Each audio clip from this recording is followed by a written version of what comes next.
Hi everyone, my name is Aaliyah Hutman and I will be a second year at Drexel University College of Medicine. This summer, my internship was at Monument Village, which I'll talk more about on the next slide. My academic preceptor was Dr. McCrea, and my community preceptor was Michelle Flowers. So, Monument Village is actually part of Methodist Services. Their logo you can see on the right and a little flyer that they put on their website because in October they'll be celebrating 140 years of service, which is incredible. Anyway, Methodist Services has a mission statement that states their primary focus is on the well being of children in all walks of life in order for them to reach their full potential. However, they firmly believe that they need to service the entire family to provide that stability and support that children need to thrive. So they have a multitude of services like providing safe housing, education initiatives, child care programs, mental health services, and nutrition programs. And again, this is really to take care of the entire family and allow the child then to thrive. So Monument Village is where I specifically worked, and they are an HUD subsidized housing program, which means it's a privately owned housing and they can offer reduced rents to low income tenants. It's located on a 22-acre property close to Winefield, and it's primarily women and children. The age of the women ranged from younger to older adults with grandchildren, and they can stay there as long as they want to, as long as they're paying their rent on time. So some residents have been residing at Monument Village for over 15 years. And while they're there, they have access to social workers, childcare, behavioral health services like I listed above. And the end goal is to further their education and provide them with jobs with an ultimate plan of becoming independent and leaving Monument Village. So what I did for my project is I first surveyed the residents to see what they were interested in learning about this summer, and then I themed my weeks on various topics.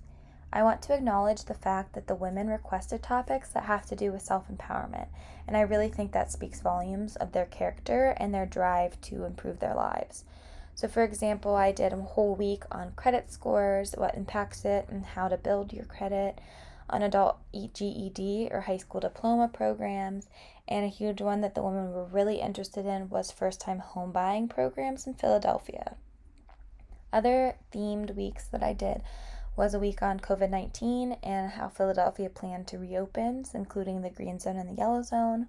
For the cardiovascular initiative for Bridging the Gaps, I did a pamphlet on exercising from home. And then a lot of the women at Monument Village have children. So my two child-themed kind of projects were dual enrollment opportunity for high school age students and resources for younger children with an emphasis on COVID-19 challenges like free online tutoring, after-school programs, etc. So here are some of my projects. On the top left-hand side, I'll start with my credit presentation. You can see there was a PowerPoint and then a handout to go along with it. In the top middle was my pamphlets on Philadelphia reopening, what it means to be in the yellow zone and the green zone. In the top right was my cardiovascular pamphlet about why exercise is important, the recommendations from the American Heart Association, and then I had a bunch of resources for women and children for online free exercise workouts that they can do from home, mainly on YouTube.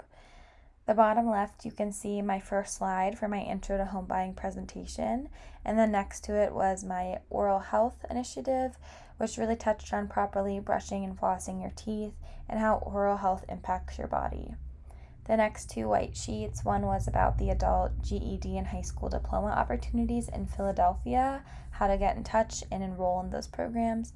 And the next one were dual enrollment opportunities for high school age students so they could get an early start to their college career.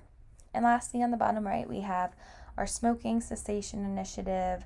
It has the benefits of quitting and resources if you're thinking about quitting that you can call and utilize. So when I reflect, I really want to highlight what I drew from the storytelling project from my interview with one of the residents at Monument Village. There's a lot of symbolism that I hid in the picture if you look closely, but I wanted to leave some things up for interpretation. I will, however, point out a few things I did intentionally that I want you to notice. So obviously the left side is a lot darker and more ominous than the right side of the picture, and this is really to symbolize a darker period in her life. If you look closely, you'll see hanging above the baby cradle on the grass is syringes hanging down, and that is to symbolize her struggle with a substance use disorder. You'll notice that the flowers on the tree on the left side are a little bit darker purple. I tried to make them black and blue, and that is for intimate partner violence. And then on the right side, it's a lot brighter to symbolize where she is now. If you look on the lock closely, there's a number 5 to symbolize her 5 year of sobriety. And then some other positive things in her life are hidden on the right side, but I wanted to point out the butterfly, which is actually the national symbol for lupus. The woman I spoke with had just been diagnosed last fall of 2019, and this has really added another layer to her experience with the COVID-19 pandemic and her ability to provide for her family, because her physicians really don't want her going to work and putting herself at risk.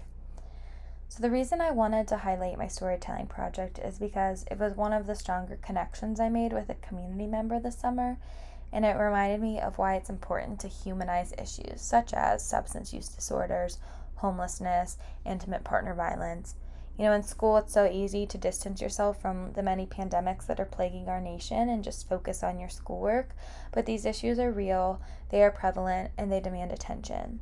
The woman who shared her story with me was the epitome of the word resilience, and she reminded me that it just takes one person to believe in you and to push you to improve your situation.